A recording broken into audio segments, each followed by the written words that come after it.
Our first movie tells the story of a friendship behind prison walls that spans more than 20 years.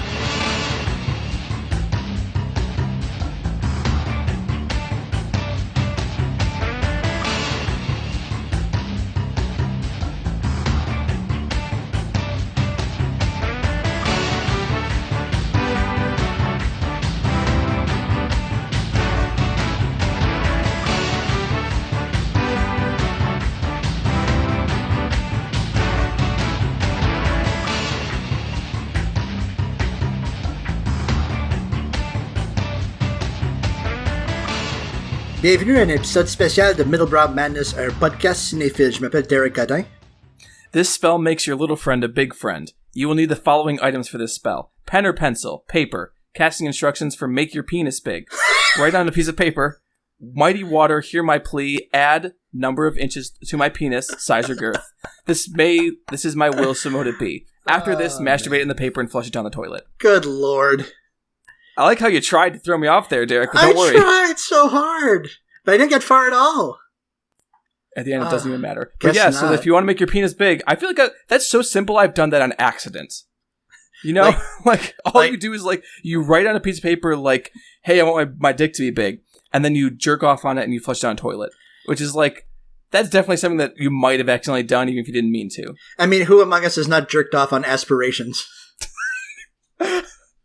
What is this episode, Derek? Are we doing something different? Yeah, well, not really. I mean, I thought that, this is a special episode where we're not talking about the bracket. I'm going to talk in French and try to throw Isabel off. But no, you gotta bring cum into it, like you always do.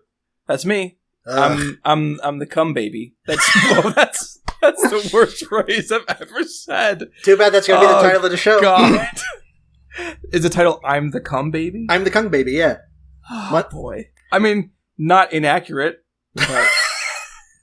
So, as you may have gleaned from the title of the show or the wildly inappropriate intro, this is a special episode of the show where we're gonna sit back, relax, let the bracket breathe for a couple weeks, and we're gonna talk about where we are now. We're gonna talk about the state of the podcast. We have gone 1/4 of the way up the bracket for the first round. So, what we're going to do like a little signpost. We're gonna go back over the first 16 episodes, the first 32 matchups. We're also going to have fun with superlatives, and we're also going to go into the Middlebrow mailbox. Yeah, we actually have a mailbox for once. Imagine that. So where we are now is we're 1/4 of the way up the bracket. So that's 16 episodes, 2 matchups per episode. 2 movies per matchup. So we have covered 64 movies so far. And we've declared 32 winners, so we've functionally set up half of round 2. No, that's not how that works. Nope, not at all. We've functionally set up a fraction of round 2. So I got the bracket open. I'll just tear through these real quick. And after that, we'll assign some superlatives and we'll have some fun in the mailbag. How's that sound? It sounds delightful, Derek. Okay, so we are at our first episode. We were but wee babs when we started this. We weren't riffing. You weren't derailing every episode right from the jump. 86 seed Clockwork Orange defeats a 171 seed Cool Hand Luke. Not really a whole lot to say there. 43 seed Back to the Future defeats 214 seed Butch Cassidy and the Sundance Kid. Not a great showing for Paul Newman at the start, who would end up becoming, I guess, kind of a patron saint of the podcast. One of the patron saints of the podcast. Because we've spent a non-zero amount of time on this show saying how fucking dreamy Paul Newman is. It's an important part of our mythology. Yeah, it's an important part of the lore how we've discussed him and Robert Redford in tandem. We've discussed how dreamy these guys are. But not an auspicious start for them because the first 2 movies starred Paul Newman. One of them had Robert Redford and neither of them went on. So anyway, LA Confidential, the 107 seed losing to Wolf of Wall Street, the 150 seed. Sure, fine. I mean, Wolf of Wall Street is I talked in the last episode about the the Venn diagram of like hot couch movies, movies that dipshits find aspirational, and dorm room movies. I think that fits 2 of the 3. Yeah, absolutely. I haven't seen many Wolf of Wall Street posters in my day on dorm walls because I'm not in college. Let's see. 7, Defeated by Paper Moon. This is one of mine. Yeah, it hurts a little bit, but Paper Moon was fine. I won't detest having to rewatch it. Yeah, the thing with Paper Moon is like I admit that I have kind of a strong affinity for it, and on the surface it's like, why the fuck do you have an affinity for this? This is almost a nothing movie. I just really like that fucking movie. It's like it's one of those. I was waiting for like the revelation, like, oh, I was actually friends with Ryan O'Neal. I was gonna say Scout Taylor Compton, which is not right. Do you mean even a little bit? Tatum O'Neal? Yes, Tatum O'Neal. Thank you. Fucking hell. No, I just really like that movie. It's like one of those movies that I can't explain why I like. I just really like it. Braveheart.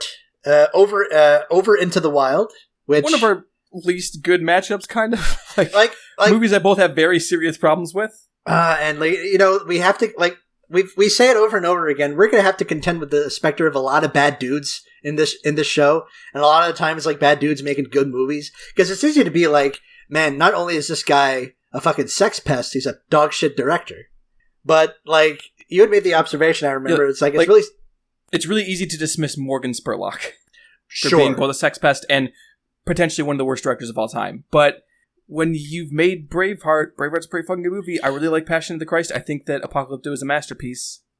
Yeah. Still love those Mad Max movies. Lethal Weapon is like... And even like I am going to watch Dragged Across Concrete. I will get there. I mean, I don't feel good about it, but I am going to get there. But you really love, like, what's his name, Zahler? I thought, S. Craig Zahler. I liked Bone Tomahawk. I think Brawl in Cell Block 99 is a masterpiece. I specifically didn't watch Brawl in Cell Block, whatever it is. 39? 69? 99. 99. No, close enough. Brawl in Cell Block 69 is something else. 69 is a very different movie. But isn't it like 3 hours long or something like that? Well, here's the thing. So welcome to our Craig Zahler cast. The thing with Craig Zahler is that all of his movies are fucking long and just and that was very deliberately that was the paced. big problem I had with Bone Tomahawk. I thought it was way too long. Well, this is even more kind of a slow burn descent to hell, and the hell in question is the prison industrial complex. And also, Udo Kier plays an evil abortionist. So, I didn't. Yeah. No, I'm intrigued again. It's pulpy as shit. It is gnarly. It is real gnarly. Okay. We can't keep doing this every single one of these matchups because otherwise it's going to take 6 years. So, that's true. Next. So what else have we got? Oh, yeah. Speaking of Unforgiven defeats Bridge on the River Kwai. Whoa, you skipped one. Did I skip one? Oh, yeah. I think that Cinema Paradiso defeated by $1 Million Baby. Yeah. Then Unforgiven over Bridge on the River Kwai. Lord of the Rings. Is this Fellowship? Yes. Fellowship over Annie Hall. And I think... God. I mean, listen, bad dudes, man. 3 Idiots. I think if Middlebrow Madness has lore, it starts with 3 Idiots. Because this is like a first. This is a movie of firsts.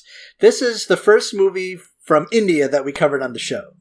This is the first use of a veto. Because like we didn't know anything about this movie coming into it, and I watched literally never heard of it, and I watched it flabbergasted by it. And what flabbergasted me the most is that Isabel adored this movie enough to use a veto on it over Sherlock Jr., which is a great movie, awesome, an incredible movie. Film. But now, Three Idiots Rancho has wormed his way into my heart. Like we talked about how Paul Newman is one of the patron saints of the pod. Amir Khan is one of the others. Yes. So what a Mount Rushmore that would be. It's wild. Modern Times over. Not only that, it robbed us of a Keaton Chaplin matchup, because the next one right after that was Modern Times over Maltese Falcon. The Mads Mikkelsen vehicle, The Hunt Over the General. Buster Keaton not doing really well. Shut out of the second round completely. Yeah, and I fear it's going to happen to the homie David Fincher. Spirited Away over a Wednesday, Ghibli very well represented, and it's going to get a couple of movies into round 2, I guarantee you. Once Upon a Time in America over In the Name of the Father. Paths of Glory defeated by Passion of Joan of Arc. What else? Raging Bull in my first veto over Howl's Moving Castle, and one of the more contentious pairings, I think, between me and you. I don't care for that film. But, that's the rules of the podcast. I agreed to this, so I have to fucking watch Raging Bull again. But, maybe I'm genuinely here. Let me be totally genuine. No irony for a second. I hope that in the second time I see what other people see in it. I don't think I will, and I at least hope that I don't have to have a knockdown, drag-out fight over the next winner, Winter Light. Like, all I have to do is think that Raging Bull is better. And it moves on. I'm already, upset. I'm preemptively upset over the fact that will probably happen. Actually, here's the thing that I don't know if we've established on the Middlebrow Madness tablets. Can we use a veto? What happens if you use a veto on a ringer? You can't. You can't. You cannot. Unless both of us unanimously agree that a ringer moves to the next round, it's got to be cut. Otherwise, this whole thing would just be ringers. By the final rounds, that's all it is. Yeah, it's going to be... we got to make it tougher for our babies. That's true. So that's going to be a real interesting one to see. Like, if for some reason we stop releasing episodes around the beginning of round 2, you'll know why. Because Derek and I are never going to speak to each other again. Yeah. But, It's like, I will, like Stars on Earth, the second Amir Khan vehicle in our bracket, not as successful because it lost out to Tokyo Story, even though it was the favorite. Yeah. But I skipped Schindler's List being defeated by Winter Light, your first ringer. Mm-hmm. So then we have Like Stars on Earth defeated by Tokyo Story. Whiplash defeated by Prisoners, and one of the more... Prisoners is such a weird movie. I've not stopped thinking about it since we talked about it. Maybe it's secretly a masterpiece. Probably not. Most of the movie doesn't fucking work at all, but it's interesting. That movie is comically lugubrious. But the christening of the dungeon movie, even if 7 was definitely our first dungeon movie. Oh yeah, definitely. The dungeon movie is we can't attribute a face to that, but that's also definitely part of the lore. A Separation defeated by the Elephant Man. Actually, you know what? I'm not going to be talking about... This is not... I don't have any negative superlatives, but I think if we had most overrated movie, I think A Separation might be it that we've covered so far. I'd agree. 7... I was expecting to go into that movie loving it, because I love Iranian films. I've heard nothing but incredible things about that movie, but didn't work for us. It was... Okay. It was a good movie. But it kind of lost me the more it kept going on. Yeah. But in any case, in the next one, I think we have probably the most lopsided matchup that we've had in the first part of our bracket. 7 Samurai easily handling Gangs of Wasseypur. Well, our most lopsided non-ringer. Yeah, our most lopsided non-ringer. Because Winter Light was definitely more lopsided than... Because that was number 6 versus number 150 something, 51. Not necessarily in terms of seed, but definitely in terms of quality. Certainly. This is one that I'm still pissed off about. Okay. Your Name defeating Gone Girl. Not that I don't think that Your Name is great, because it is. Or was that... No. agreed upon?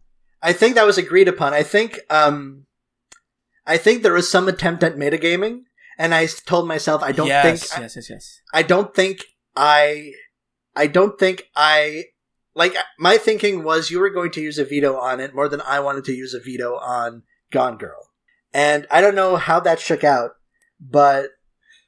Oh, I remember what happened. I basically made you keep talking about it until you decided to just give it to me, because I was waiting for you to use a veto so I could use a veto against you and we could go and use all of our vetoes. Right, you wanted to use the nuclear option, and I was like, no, yes. I mean, we're only 1/4 of the way up. But yeah, because I don't want David Fincher to get shut out.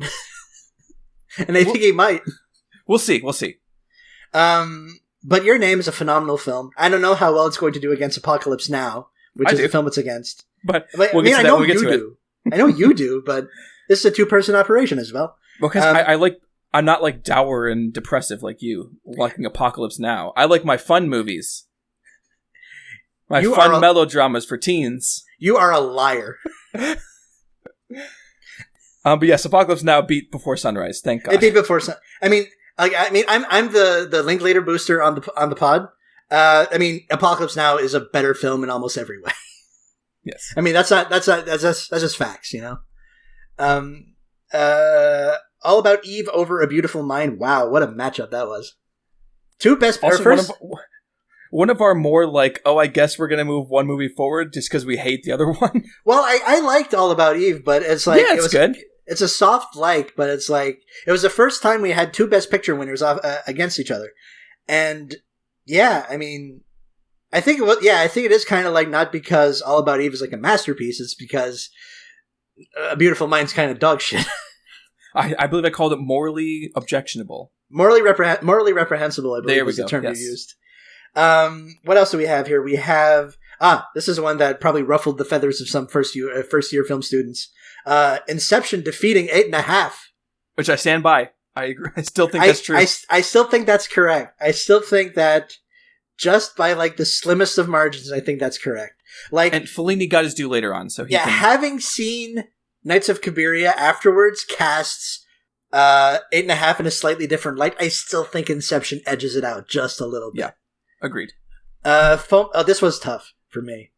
Full Metal Jacket defeated by Fargo. I think that's our most evenly matched matchup of 2 movies that are both masterpieces. I think so, because I think those are both 5-star movies for me. Yes. City Lights defeating Monsters, Inc. The Sting being defeated by No Country for Old Men. So for the amount that we talk about Redford and Newman, they're only one like Newman's only 1 for 3. God, well, that's rough. Because The Sting's great, but it's No Country. The Sting is a great movie. Yeah. Oh well, you know. Leon the Professional, probably the movie that took the biggest tumble for me as far as being defeated by Knights of Cabiria. And I'm pretty sure that even if I didn't have like the sort of the new reservations I have about that movie, Cabiria probably still would have won. Then we have Dark Knight Rises defeated by Andrei Rublev, Wall-E defeated by The Truman Show, Chinatown winning over The Great Escape, and Perfect Blue defeating Godfather Part 2. Suck it, boomers. Whew. A lot of good movies there, Derek. A lot of also shitty movies, but a lot of really good movies. Here's the thing with this list, is that this is like, you might as well call this the list of the 250 most overrated films of all time. But a lot of these are really good. And a non-zero amount of them are fucking masterpieces. A couple of them are not great. A couple of them are like very overrated. But like I made like the run that we watch like for this current batch of episodes that we're watching, I watched Great Escape, which is the only movie I didn't really like of all those. I also watched Chinatown, Godfather 2, Perfect Blue, and the 4 movies we're talking about in the next episode. I had a great time with all of those. That was a fun day at the movies. A lot of we're going to get to my favorite example of this later on. Where so Casablanca's on this list, and Casablanca is the most cliche thing to say is one of the best movies ever, but also great movie, that movie fucking owns. It's going up against Barry Lyndon, which is going to be. I haven't seen Barry Lyndon. I'm fascinated by how that's going to end up. I'm interested because I think that's like the hipster pick for best Kubrick, but it's fucking phenomenal. I've heard amazing things about it, and I've heard that there's lots of candles. Yeah, it was shot with all natural lighting, don't you know? So, shall we move on to superlatives?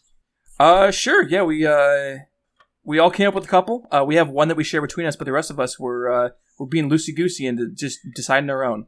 The one that we shared between us is best new to me film, right? Which I think we should do last. Yeah. Yes. Okay. So I'll allow you to do the honors to kick us off. Okay. I mean, I'll start with my most sincere one, which is biggest surprise it has to be 3 Idiots. 3 Idiots is a movie I'd never heard about. I'd never knew nothing about. I literally had no fucking clue what could have happened with it. And then I ended up adoring the movie. I was so charmed by it. I'm so excited to watch it again. I'm going to buy it on Blu-ray. The only reason I haven't yet is because I'm moving and I don't want to get more shit to carry around with me. But so, yeah, it's like like we started obviously with like the first matchups in the bracket. We started off with our 0th episode where we laid out the groundwork. This podcast really began with Three Idiots. Like, if I were to say, where would you start? Like, do you start from the start, or where would you start to like get a good idea of what this is as a show? The Three Idiots episode is definitely, this is where the show kind of coalesces into what it kind of is now. So it was also, that was a couple episodes after I started introducing, is that where I read the fan fiction for the first time? Where was that? I think that's episode 7, right? That's episode 1, 2, 3, 4. The Three Idiots episode is episode 5. Gotcha. And I don't remember what the. No, it wasn't, because it was the next episode, because it was a Chaplin fanfic, and you were like, we're not even doing Chaplin this episode because we did it the last episode. Right. But either way, if you want to get your friends started, start them with the Three Idiots episode, or maybe the fan fiction episode, and move on from there. Yeah, the show begins with Three Idiots, but like the bits start taking off on episode 6. Yeah, I'm gonna say something genuine for a second, which I usually don't do, but I'm gonna say something very genuine. I am very happy with the fact that we've gotten better at podcasting. Yes, not the first episodes were terrible; they were perfectly mediocre. But I think that we have genuinely gotten to be better podcasters, and we've developed much more of a rapport, and we have more bits and things to do now. And I feel like this is now a podcast that I'm comfortable saying that I am, like, I'm happy to recommend to people. Be like, hey, I do this podcast. Yeah, it's a blast. It's really fun to do. Yeah. So good job, Derek, and lesser job to me, even though I did start just reading wild shit for no reason. I mean, to be fair, a lot of the, like, there are people who listen to the show who listen because of the wild shit that you read. That's like a good hook, right? Yeah, it is. And I think that it also, like, loosened us up and made us more comfortable with just, like, doing what the fuck ever. Yeah, I think that's the real reason. It's like we start off with just wild shit, and then that kind of sets the tone for the rest of the episode. So actually, I also had biggest surprise on my list of superlatives, and I actually had a tie between Three Idiots because I agree. It kind of like opened up. It kind of recalibrated how I viewed the bracket, because I didn't think this bracket was going to offer many things in terms of surprises. And Three Idiots was like, you have no idea what you're in for some of these. And so yeah, and like it kind of like it gave us lore. It gave us a story. It gave us an origin story, exactly. But my other one was the Truman Show, because yeah, absolutely. I had written that off as like, whatever, that's a movie that exists. But no, it's like, it's Peter Weir, Jim Carrey, and Andrew Niccol all operating at like the peak of their powers. The movie's great.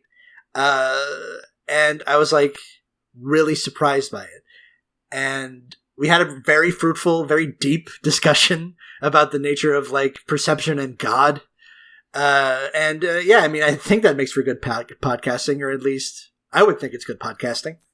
The same episode that we talked about ecology for like half hour with Wally.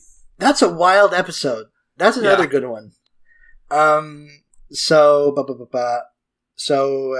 you want to go for another category, be my guess. Yes. So for most plot, I am nominating The Dark Knight Rises for having the most plot.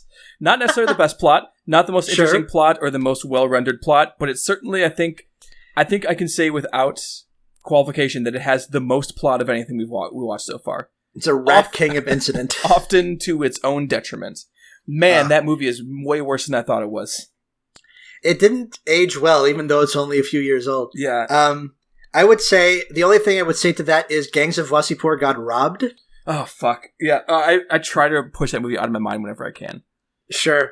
I mean, God, what a turd that was. That movie was not good. Well, I mean, the wild thing is there's people that, like, I've had people, like, on Twitter be like, oh, I love that movie. Like, they, not saying to me, but I think when I posted, oh, I'm going to watch Gangs of Wasseypur, multiple people responded, like, oh, that movie's amazing. It's one of my favorite movies to watch. And I'm very happy for you, but I don't understand it at all. Gangs of Wasseypur is like a chaotic and torpid 5.5 hours. God. So what's your next? Put that on the fucking box. My category is the David Fincher Memorial Award for movies that will not get into the second round, even though I really wanted them to get into the second round. And the movie in question is Gone Girl. I think that's like the best movie that it's like that's my greatest fear is that one of my favorite working directors is going to get just a goose egg in round one. So I'm going to establish this award in his name. Funny enough, I have a superlative called "Movie I'm Saddest to Leave Behind," and it's Gone Girl. There we go. Because that was genuinely difficult. Like, that was a hard matchup, and I've thought about Gone Girl like a bunch since watching it. I'm actually writing a piece on it right now for a series that I plan to do for Dim the House Lights. Sure. It's a great movie. I really can't wait to watch it again. But it just had the misfortune of going up against Your Name, which is a movie that it moves past all logical like centers of my brain and just purely like in how it feels and how it makes me feel. I can't deny it. Gone Girl rules so hard. I can't believe it lost. Great movie. Incidentally, I do have a specific category that's not David Fincher centric. That's called Best Movie to Lose in Round 1. Which, since I already gave Gone Girl that award, I didn't give it this award as well. And the two that I put were Full Metal Jacket and Maltese Falcon. Yes, both excellent films.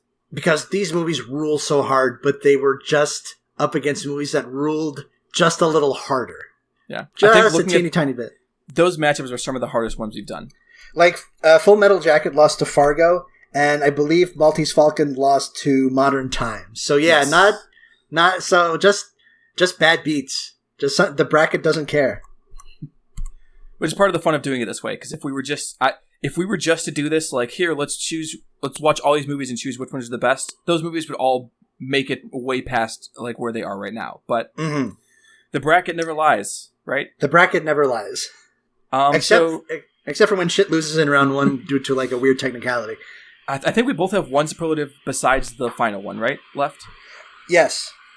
Okay, so mine was a film that most made me want to take a shower after watching it, which goes to Prisoners? Leon, the Professional. Oh, okay, sure. Which is, ooh, boy. That's a movie that I have not stopped thinking about, but in a very negative way. And it's kind of made me reconsider whether I like Luc Besson at all. Which is rough, because I fucking love Fifth Element and Lucy. Yeah, those are good movies.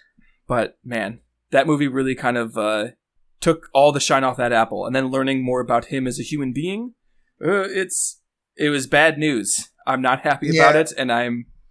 Yeah, rough stuff. I just realized that one of my superlatives is a movie that we haven't covered yet. Nailed it. I'm going to haven't covered yet. Yeah, well, best movie we haven't covered yet is probably 2001: A Space Odyssey. That's not really a secret. I'd say probably Princess Mononoke, but that's fine. Are we going to get into that fight now? Instead of like in round 6 or whatever it actually happens? Yeah, I guess. I don't think there's much benefit in doing it now, but I'm just going to say that I think that Princess Mononoke is one of my favorite films of literally all time, like top 10 easily, and I think that what it has to say about the environment and about the way the humans interact with the environment and the lack of distinction there should exist between the environment and people and the deep ecology that it brings to it and the anarcho-communist leanings it brings to it, I think it's one of the most profound and beautiful films ever made. And I think the 2001 is like a top 20 movie is the problem. Like top 20 versus the top 10. 2001, I think, maybe a top 5 movie for me. Oh, well, that's the thing for me. So when we get to the thing, we'll also have that fight. I mean, this is the thing about this show, is that it's like watching a car crash in slow motion. we can kind of agree on a lot of these. Like, there's only been a few matchups where we've been completely at odds, but like round 3, round 4, it's going to be like, who the fuck are your darlings? Like, you're going to have to kill some movies you love. And see, the best part about that is like around either round 3 or round 4, I was going to say that we should stop having vetoes because that makes it too easy. I think, well, my thinking for vetoes is that every new round, because we have 4 vetoes now, right? So next round we get 2, and then we get 1 round 3, and then we're done? I think that would be a good way to do it, because in round 4, the ostensible non-veto round, that's 1, 2, 3, 4, 5, 6, 7, 8, 9, 10, 11, 12, 13, 14, 15, probably. 16 matchups, 32 movies. That's a lot of movies to go without vetoes. So here's my thing. Here's what I'm suggesting. We have 4 for this round. 3 for the next round. 2 for the next round after that. 1 for the next round after that. And then once we hit the Sweet 16, it's going to be no vetoes. That's totally fair. Although it's rough looking at this, like hearing that and knowing, oh, so round 4 I basically don't have a veto because I already know what I'm using it for is difficult. Yeah, well, it's it gives a new dimension to metagaming. It sure does. So I'm gonna call an audible and go with a movie I liked the most upon rewatch, relative to the time that I watched it the first time, and I'm gonna go with Lord of the Rings: Lord of the Rings, Fellowship. The Fellowship of the Ring, because I liked it fine when I watched it the first time. I thought it was a superlative fantasy film the second time. Yes, it made you want to get a van and like paint a wizard on it. Oh, like I don't already want a van to paint a wizard on it. So that leaves us with Best New to Me movie. Best new to me. Now, I've seen a lot of these, and I'm sure you have too, beforehand. Yes, certainly. So, what's your best new to me? My best new to me is, I think, the only new to me film that I gave a perfect 5 stars on watching it for this podcast, which is Tokyo Story. Tokyo Great Story moved me really deeply. I think that it made me go immediately want to watch more Ozu, obviously. Sure. But the way that it depicts just the sadness of being alive and the disappointments, like the movie's about disappointments and about the things that you can't change, and the fact that sometimes life is just that, and you can't really sometimes do anything. It's a bummer, man.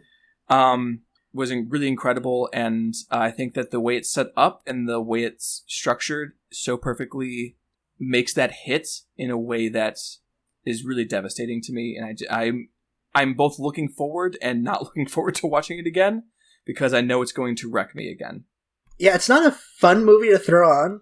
And here's the thing. It's up against Prisoners in round 2. So that's a hell of a doublet.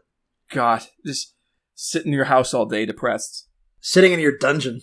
So my favorite new to me movie, unfortunately it's not Tokyo Story because I had already seen Tokyo Story. My favorite one is Godfather 2. Godfather 2? Interesting. Godfather 2. Because here's the thing. Had you not seen that before? That's wild. I had not seen that before.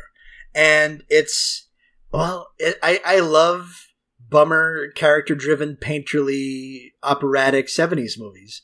And, Coppola with his fastball, this is the third in his God run in the 1970s, before Apocalypse Now. I guess technically it could be Apocalypse Now, because I had already seen, I had seen the Redux version first. It's the first time I was seeing the theatrical cut. So, on a technicality, it could be Apocalypse Now, but I'm going to stick with Godfather 2. And Coppola's owning your heart. I really like Frank Coppola's movies. He's a very good director, and I say that as a hipster asshole. Someone who says that Twixt is my favorite Francis Ford Coppola movie, I still think that Francis Ford Coppola is a fucking incredible director. Like I don't want to make bold pronouncements because that's your department. It's like, you might be the only person in the world with that opinion. No. There's other people who are massive fans of that movie. No, not that they like it, that it's their favorite. There's gotta be one. I believe in it. If your favorite Frank Coppola film is Twixt, please email us. Please email me so we can be best friends. Please, hit up Isabel at Space Jam Fan on Twitter so you can have your own little Twixt booster club. So those are little superlatives. What are we doing next? Viewer mail, baby. Oh yes. So we actually got viewer mail. When I say that it sounds sad. Against all odds. And I'm going to split it up actually into a couple episodes because it's a pretty long email. But the one thing I wanted to do today was kind of brought up in the email itself. So this is an email from, I believe you would pronounce it Hirsch. Hirsch, if you're listening and I pronounce your name wrong, I apologize. Hersh. Would you say Hirsch? I would say Hirsch. Hirsch. Okay. Let us know if we're wrong, because we will change that pronunciation as soon as we can. So you know where to find us. Hirsch sent us a very nice email that we're going to get into parts of in future episodes, but the one I wanted to get to today, the part that I wanted to get to, is Hirsch happened to say this. Before we announced this episode was ever going to happen, Hirsch sent us an email that said, hey, by the way, at some point, like halfway through round 1, maybe you could do a little intermission episode and talk about whatever or answer listener questions or something, just to break up the format. For instance, and then Hirsch has a couple questions for us. So I think this is a perfect time to get some of those questions out of the way. Sure. So, number 1, Derek, what movies were you obsessed with as a kid? Let's see. My mom was pretty dutiful about buying us those Disney clamshells that they kept releasing as movies came out. So, like, pretty much everything Disney made between, like, 1991 to 1999. So, roughly between Beauty and the Beast and Mulan, I was pretty dutiful about watching. But, like, I got into some... You a Hunchback stan? I liked it. I was not hip to the problematic elements of it because I was a dumb shit kid. But no, from like, yeah, everything from like Beauty and the Beast to like Mulan, which I think is 91 to 99. But I had some weird ones. Like some of the movie, like, okay, like during my like late, like in my early teen years, my uncle had given us a bunch of his VHS collection, but my uncle isn't exactly what you would call a cinephile. So we'd watch a lot of like Grease 2 and Mannequin and Howard the Duck. I've seen Howard the Duck like 20 times. I don't really have an opinion Derek the on man it. He is today. But like I also watched a lot of the Don Bluth movies, like the late Don Bluth movies, like Pebble and the Penguin and Anastasia and stuff. The classics. Only the best. Classics. And I watched the I think it was a DreamWorks movie, The Road to El Dorado. Remember this? I've never seen it, but I remember seeing previews for it on a bunch of VHS tapes I had. It's Kevin Kline and Kenneth Branagh who play two con men who sort of stumble their way into the lost city of gold, and Rosie Perez is there somehow. That sounds fun. I watched it a lot. I think there was also a stealth blowjob joke in that movie that was pointed out to me many years later. I mean, that was DreamWorks actually made some fucking good movies, like in that period. So they made The Prince of Egypt, which I think is actually genuinely great. The Road to El Dorado sounds really fun. Chicken Run, which is severely underrated, really fun. Chicken Run's pretty dope. And Shrek. Can't go wrong with Shrek. Shrek that I have said on this show should have won the Academy Award for best. Yes. For best animated film the year it lost to Monsters Inc. You say fuck also, Spirited Away. It's all about Shrek. That was wasn't that a couple years before? That was 2001. It wasn't Shrek 2003? Nope. Oh. 2001. Oh shit. So you want to take back what you said now? I'm looking up to see maybe they got like the years different because like there was so they put Spirited Away in 2002 probably because that's when the American release was. There we go. That'll do it. In 2001, Shrek was up against Jimmy Neutron, Boy Genius, and Monsters Inc. So not the clear winner roughest competition. Yeah. Also, I guess sort of lateral recommendation. Go Shrek. Look up Shrek. Well, Shrek Retold. Yeah, look up Shrek Retold, exactly, which is a phenomenal piece of like sort of animation patchwork from all manner of amateurs and fans. Yes. It's more than a meme, is what I should say. I hope that someone says that to me on my wedding day one day. So what were the movies that you were obsessed with as a kid, Isabel? I mean, the big one is Jurassic Park. I've watched that movie. I could quote that entire movie to you front and back, which when I watch it with people, I have to literally stop myself from doing because otherwise I will just naturally do it because I know the whole thing. My best friend in the whole world, Jen, she actually bought me, I think I had 22 copies of VHS copies of Jurassic Park that I currently own. And I one time watched all of them at once. What? You also own 22 VCRs. Yes, I can play all of them at once. But no, I spent 3 days when I had a day off one time just watching Jurassic Park over and over. I watched every single VHS tape, and it was still fucking amazing by the end of it. But I also weirdly, I wasn't so much into movies as a little kid. I was really into educational shows. The thing like I watched, VeggieTales or some shit? No, the thing I watched over and over was called Kratts Creatures. Oh, I remember Kratts Creatures. Yeah. I watched that shit too. It later became Zubumafu after one of the Kratts brothers left, I believe. And now the taller Krat is still doing a thing. Oh, I don't know what their names are anymore. I don't. Either way, but Kratts Creatures, I had like so many. We had that old. We had one of those TV entertainment units where there was doors in the bottom and they swung out and the doors had places to put VHS tapes. I had one side of that completely filled with Kratts Creatures VHS tapes. And I watched them all the fucking time. Yeah, I'd catch that on like on the post-school programming blog, but I never had the tapes. Yeah. And then I also had a couple Eyewitness tapes. that vaporwave ass opening and everything. Sure. I remember I had a dinosaur tape that was there was a song in it that a dinosaur sung about how sad it was that he'd gone extinct. Oh my god! But I cannot for the life of me remember what this thing actually was. I think it was a crocodile that sung the song, not a dinosaur. If you remember, if this rings a bell to you, please contact me. But as far as movies, like those are the big ones. Star Wars, I watched a lot, but I played more Star Wars video games than I watched movies. Sure. And what else? This is a weird one, just because my parents liked it a lot, so I watched it a ton of times. Is the movie French Kiss? Are you familiar with the Meg Ryan and I believe Kevin Kline movie? Is that the one where the poster is like them on a bench? Yes, and it's like Meg Ryan and Kevin Kline from 1995, where Kevin Kline plays a French man. Mais oui. It's a movie. It exists. It happens. Oh, here's one. Here's something that you jostled. Yes, like you the literal ass movie Sliding Doors. I watched a lot of. Really, with Paltrow. Yeah, that's one of those things. Like I know the like cultural touchstone, but I never have met anyone who actually like watched the movie. It's fine, I guess. I haven't watched that movie in like 20 years. You prefer Run Lola Run? I mean, yes. God, who's in that fucking movie? Is that like the dude from The Mummy and Gabriel Byrne? I want to say John Hannah. No, it's not Gabriel. John Hannah. Yes. Oh, the who's the other guy that's in that? John Lynch. Looks like Jeanne Tripplehorn is in that movie. Shit. Jeanne Tripplehorn's in that? Yeah. From Basic Instinct. Huh. Yes. Jeanne. Yeah, actually Jeanne. Well, I'm a fool. That's fine. It's okay. But yeah. Also, God, I just like my sister, like, also just by dint of the fact that I was like an older brother to a slightly younger sister, I watched a lot of the movies that she was watching, so I saw Coyote Ugly a bunch. It's a very questionable choice for a child. God.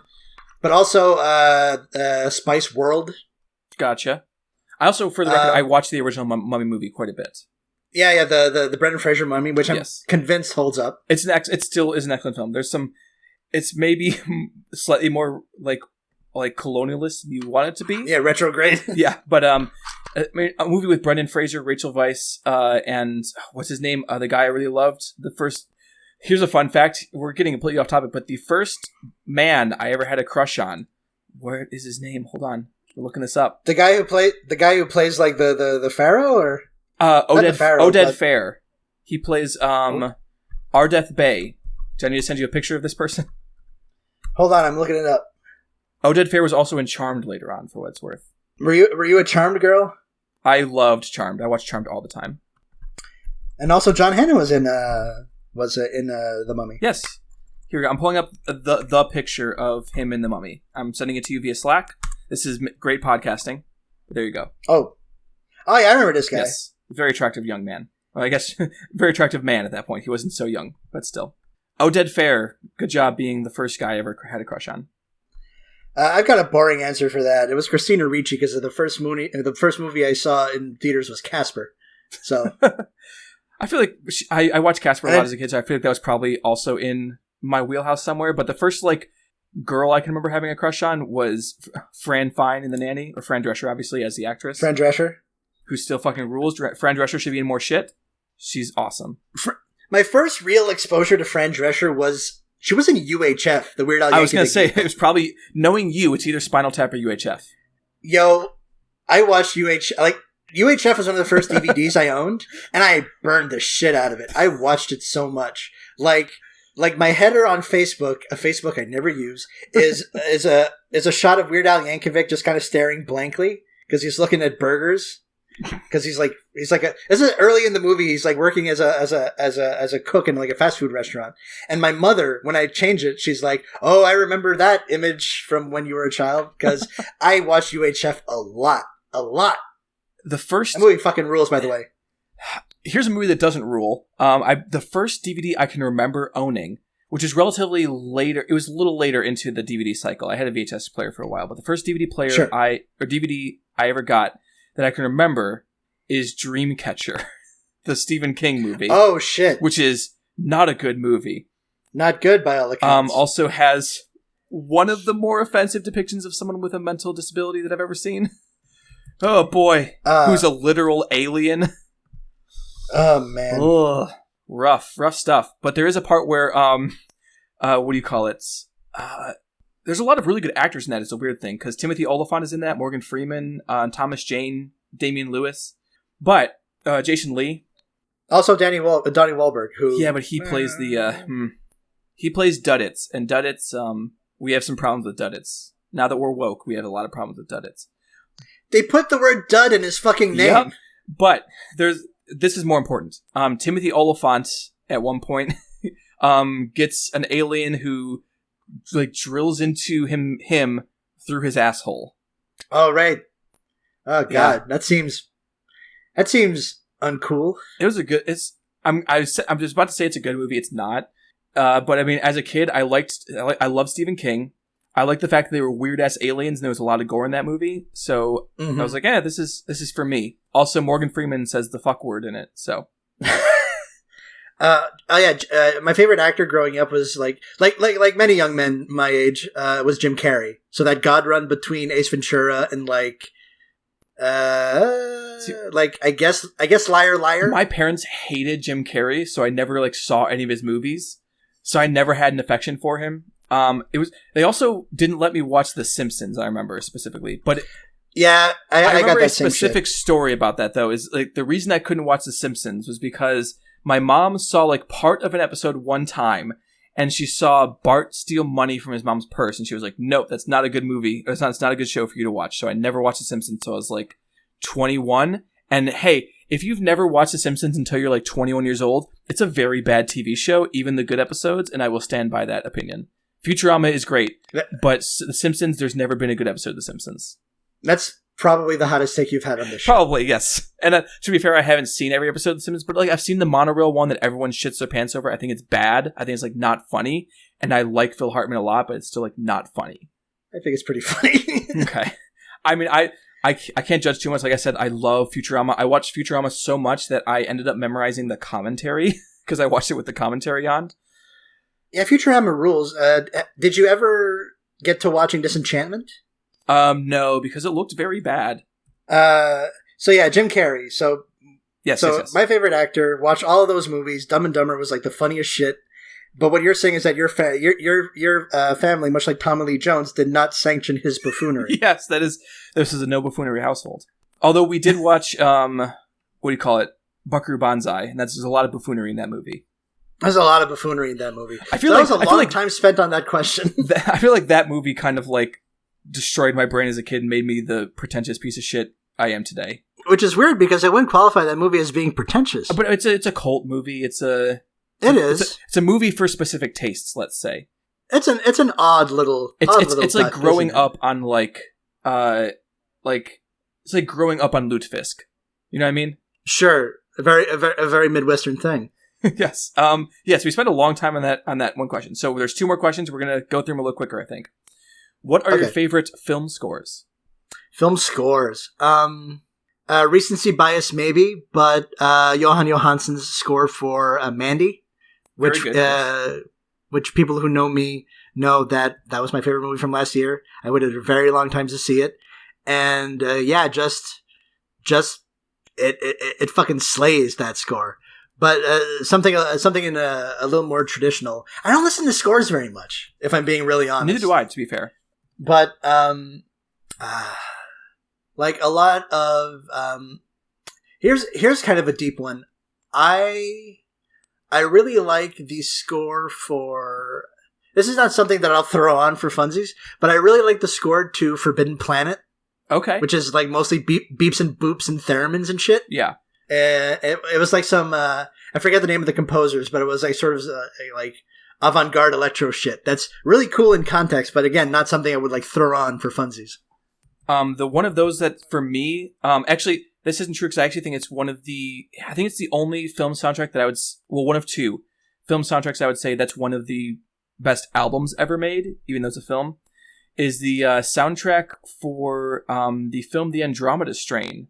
The original one from the 70s. Oh, really? Which has an incredible soundtrack. If you haven't heard that, I would highly recommend looking it up. And if I remember correctly, the vinyl came in a super weird format. I'm looking it up right now. Yeah, it was by you would be able to pronounce his French name way better than me. Guy Millet, I would guess. I'm gonna look it up and I'm gonna pronounce it. Yes, it came in like a folding metal box essentially. Andromeda Strain. Yeah, it's probably either Gil Millet or Gilles Millet. Gotcha. But yeah, that's an incredible soundtrack. I would highly recommend everyone listen to. And then my normie answers are basically everything that Johnny Greenwood has made, especially his stuff for Paul Thomas Anderson, which I think is like some of the best score work working today. And then Vangelis' score for Blade Runner, obviously. Oh, that's awesome. That's probably one I'd throw in for funsies. Yeah. I just offhand just thought of Miles Davis's score for Elevator to the Gallows. Was his score for? Hold on, now I have to look something up. I don't think there was an actual score. I think it was his Jack Johnson album. That was just inspired by the movie, right? It wasn't actually for the movie. I thought he worked the whole thing. Is it? Because I mean, that is one of the best albums ever made, in my opinion. Jack Johnson. Problem is, you get the shitty Jack Johnson when you just Google Jack Johnson. Yeah. Ensemble de Chauffour is an album by jazz musician Miles Davis. It was recorded in Paris in 1957, and it has the musical cues from the film. So it's a literal-ass Miles Davis album. Wait, I think we're looking at something different. I was thinking of his just 2-track album, Jack Johnson. No, I'm talking about his score for Elevator to the Gallows. Oh yeah, no, I was talking about something different. Film. I was talking about my stuff because that's important. Oh. I'm being a dick. But no, I meant specifically because there was the documentary about Jack Johnson, and there is the 2-track album that Miles Davis made about Jack Johnson, which is also called Jack Johnson. And it's incredible. It also has John McLaughlin, Sonny Sherrick, Chick Corea, Herbie Hancock. Good lord, what a stacked group. Those are all very good jazz dudes. Yes, but yeah, those are our picks, I guess. And then the final question, is: are you excited for Death Stranding? I mean, for the culture, yes. I don't know if I'm going to play it because I don't play many video games to begin with. Fair, but I'm always for just batshit stuff. And this looks like it's going to be a contender. Yes. I am 100% ready for it. I actually have a poster of it hanging in my room, an unofficial poster, a bootleg poster. And that's just from... I'm someone who actually thinks that the Metal Gear Solid games are very bad. I think they're all pretty fucking awful. But for some reason, Death Stranding, it looks like a walking simulator where you occasionally have to punch things, but you get to walk across places I want to walk across. So that's enough for me in a video game. I have very low standards. If you make a very pretty area and I get to walk around in it, I'm probably into your video game. I want Hideo Kojima to publish just a chapbook of film criticism. God. Well, because I would be really interested in his takes. I think he's the weird thing is I think he's actually really he likes normie movies. He's a normie. I don't mean that necessarily as an insult. This show is basically a pin to the fact that a lot of these normie movies are good. Certainly. But yeah, Death Stranding, I'm definitely excited for it. I'm going to get it day one. I'm really surprised it's not going to be a next-gen game, which I was 100% certain it was going to be. What's it coming out on? It's coming out on PS4 and Xbox One. Switch gets shafted again. Yeah, I was going to say, there's no way that thing's... You guys are lucky enough that you got Doom to work on Switch, let alone Death Stranding. My big game that's coming up is going to be Animal Crossing New Horizons in March. And there's so many That's my big thing. That's what I'm looking forward to. There's that Animal Crossing. I need to buy a Switch because I need to play new Pokemon. Because Wooloo. Have you seen Wooloo Gang? Wooloo is the best Pokemon I've ever seen. I will not accept any criticism on that. But and then obviously Animal Crossing. I love Animal Crossing, and Isabelle's back, the character in Animal Crossing. Not just me. You don't have Isabelle in a game and then not bring her back. Exactly. She's back from Smash for a second to be in that great work of art. There's a lot of good movies coming out. I'm really excited. Movies, also games, a lot of good, whatever the fuck. A lot of good video games. Yeah, we've already been recording for 4 hours, and we still have another podcast to record. So yeah, this is going to be. This was supposed to be the length of a regular episode. This is going to be. Anyway, whatever. It doesn't matter. Plugs at Space Jam Fan and the Trapstraw on Letterboxd. That's me. Yes, Derek_G on Twitter and Letterboxd, DerekGale.com for everything else. If you want to spend a lot of time on your questions, send an email to middlebrowmadness@gmail.com. Yes, and I think that's everything, right? Oh, at Noise Space XYZ, our show, other shows, get on it. run by our buddy Matt. He just released an episode of his They Might Be Giants podcast covering the excellent album Apollo 18. It's fucking great. Shout out to Trevor, who's on that show as well. Yeah, I think that's everything. Cool. Swag. Okay, so bye. I guess we have a catchphrase, don't we? We have a way to sign off. I've been Isabel Arf. And I've been Derek Godding. Have movies be jolly. Have movies be jolly. Good night. Good night.